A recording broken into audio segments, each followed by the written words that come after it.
Kakang Panut, ya iki aku netepi janjiku marang sliramu. Aku tekono ing kepatihan. aku mongkok banget Kakang. Iya. Kakang Panut wis netepi janji. Iya, Dia. Kakang Panut arep ngelamar aku to? Iya. Banjur wong tuamu ana ngendi? Kanjeng Rama karo Kanjeng Ibu kuwi mau lagi. Yo lagi ono ngendi yo Kakang? Yo aku yo ora ngerti, aku durung ketemu Kakang. Ning ora apa-apa Kakang. Mumpung Kanjeng Rama karo Kanjeng Ibu ora ana ing Taman Keputren kene, aku iso sak bejagong ngono to, Yai. Kakang ki lho. Apa Kakang ora kapang to karo aku? Ya aku kapang marang sliramu. Nanging kudune kan aku kudu nembung marang wong tuamu. Awit nembung ki yo nembung, ning yo kosek to yo kapange kuwi diusadani dhisik. Urung-urung kok wis arep ketemu karo Rama karo Ibu yo karo aku sik nah. Iya Diajeng. Luwih becik. Menawa aku wis nembung marang wong tuamu, dikeparengake apa orane, atiku kan dadi tentrem. Diparengke ora-orane yen Kakang Panut kuwi ora pareng garwa aku. Wis to, Apa kowe tanggung jawab? Aku tanggung jawab Kakang Panut. Aku kuwi ngerti apa sing dikarepke Kanjeng Rama karo Kanjeng Ibu. Kanjeng Rama Kanjeng Ibu kuwi yen aku wis apa duwe karep Kanjeng Rama karo Kanjeng Ibu kuwi mangestani Kakang. Ora-orane yen Kakang kuwi engko kena duka Kanjeng Rama Kanjeng Ibu. Ya. Ya, aku tansah manut marang sliramu.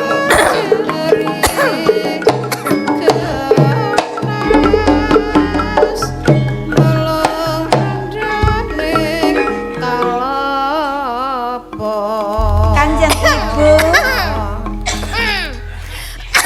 Sopo kuwi Diajeng? Kuwi Kanjeng Ibu, Kakang Panut. Ibumu. Iya, ayu ta? Ayu. Ya iya wong aku rak ya ayu ta Kakang. Ya jelas, putrane ya ayu. Mesti wong tuane ya ayu, Yai.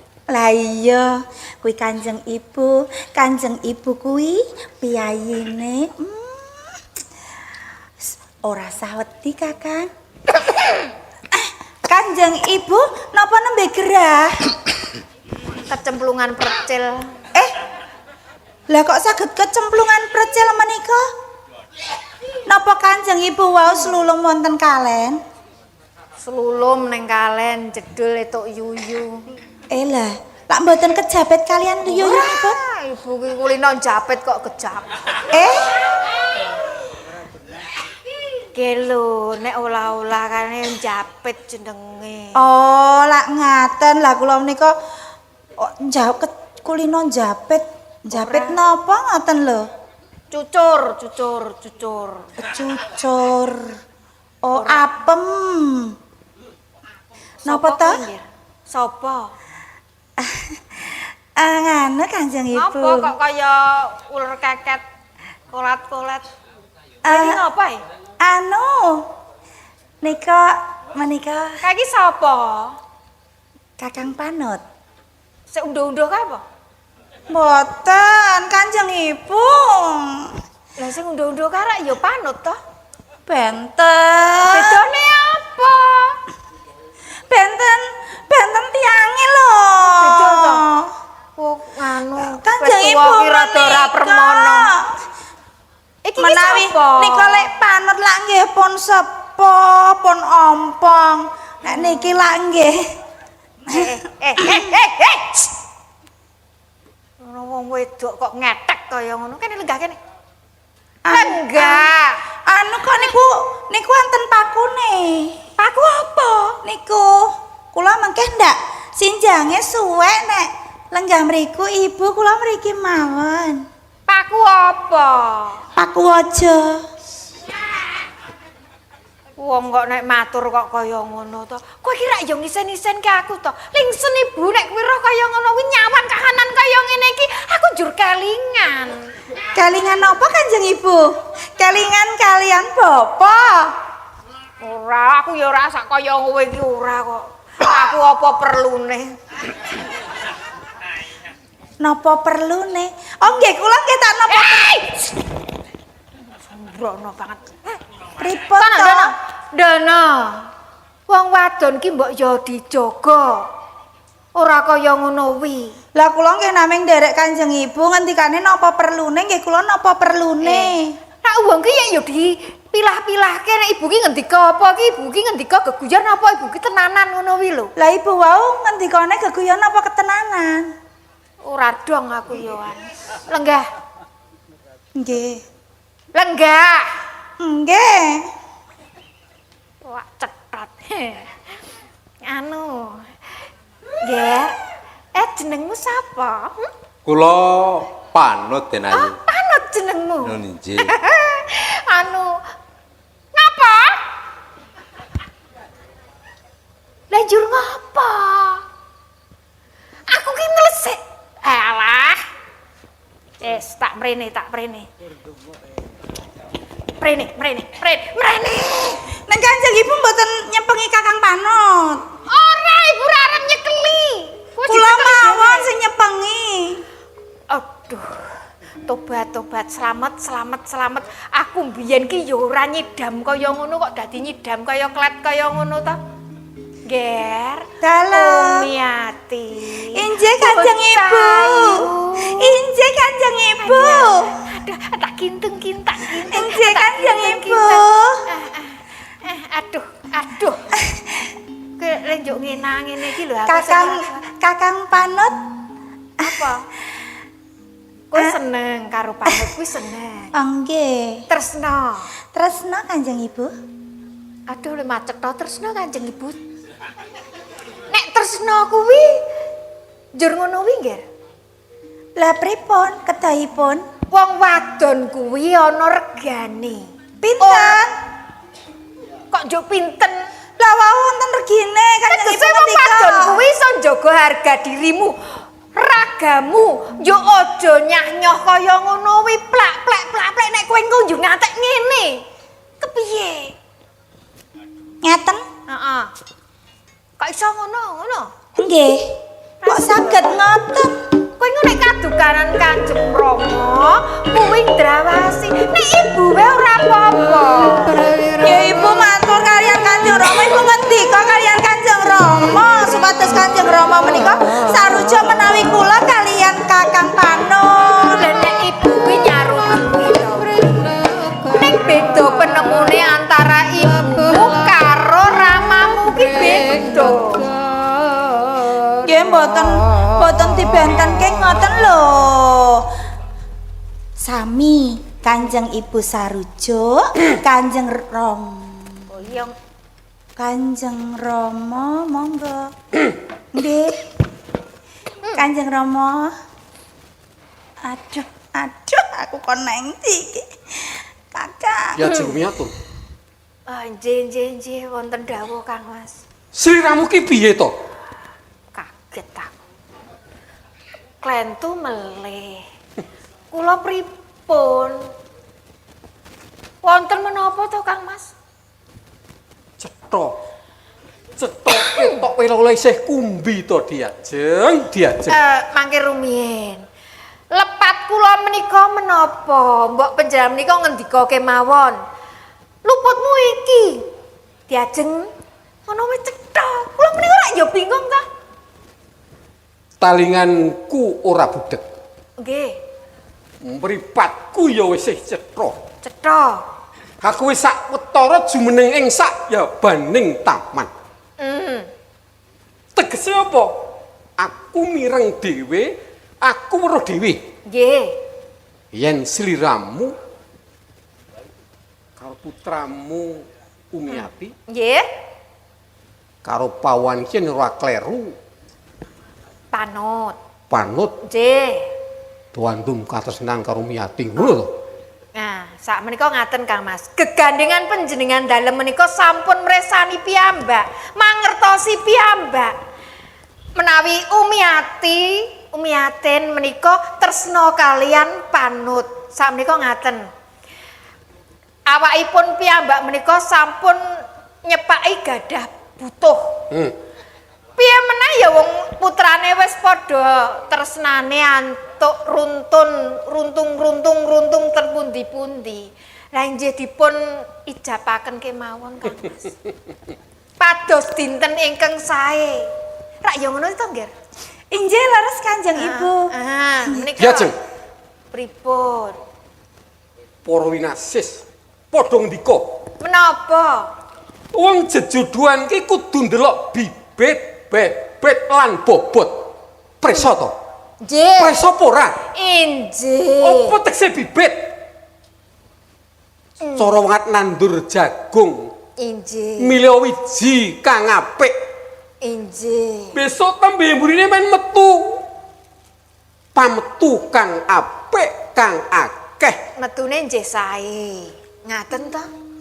Bebet lan bobot.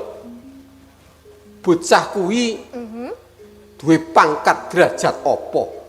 Terus bocah kuwi kapribadiane kepiye? Ditesih dhisik diajeng. Ora malah melu glenak-gleni. Kang Mas, sak menika kalian rikala semanten menika sampun benten.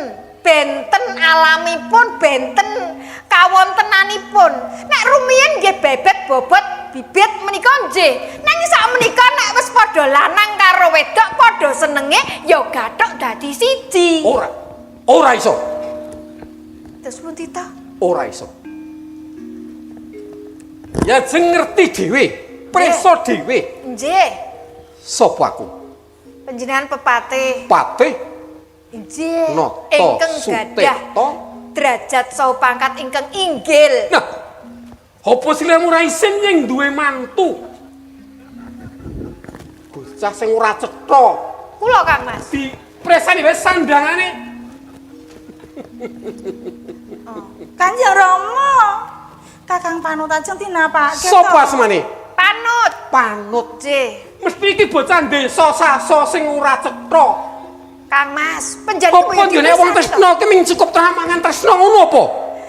Lah injih menawi sampun sami tresnanipun dipun sawang to Kang Mas menika lare menika kadosipun radi modern gaul rekmanipun Kang Mas sampun dipun coreng-coreng. Nika lho warninipun sampun kuning pethak Kuwi sing tok seni sing rambuté diceloneh-celoneh ngono kuwi apa? Injih mboten. Edan kabeh. Kanjeng Rama.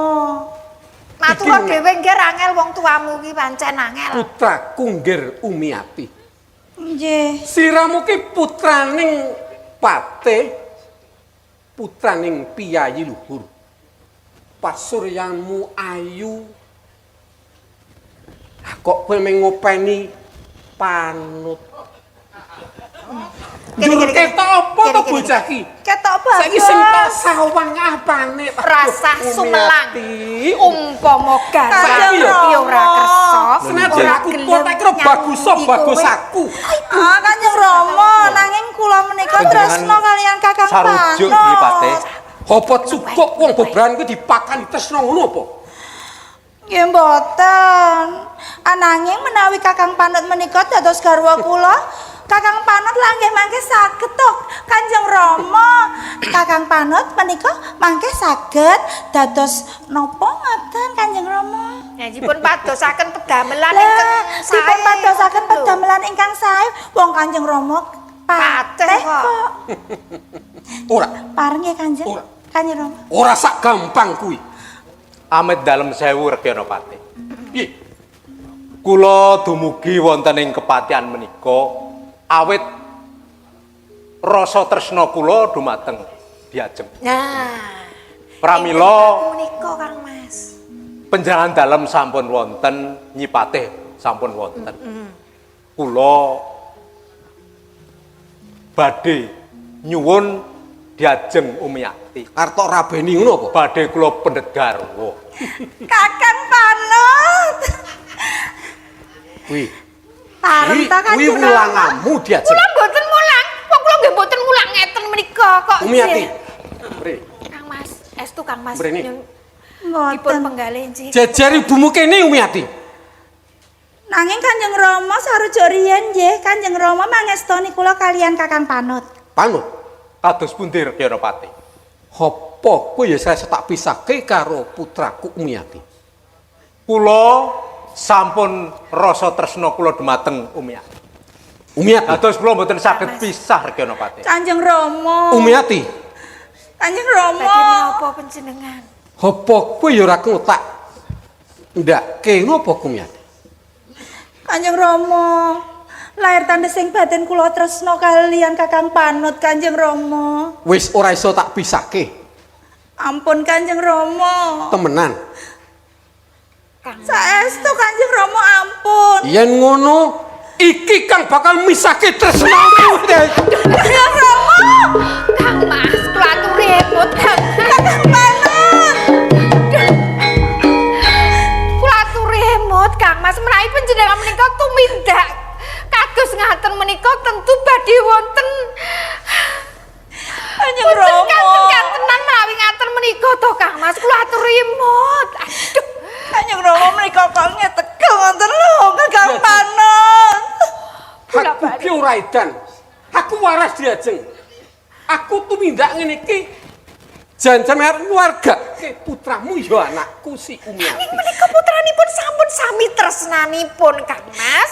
Mbok inggih sampun to wong yo anak polah bobo kepradah menika sampun lumrah Kang Ora, Mas. ora. Panut tetep luput munggah negara. Panut, tak rangket kowe Panut. Kanjeng Rama. Kanjeng Rama. Ayo kita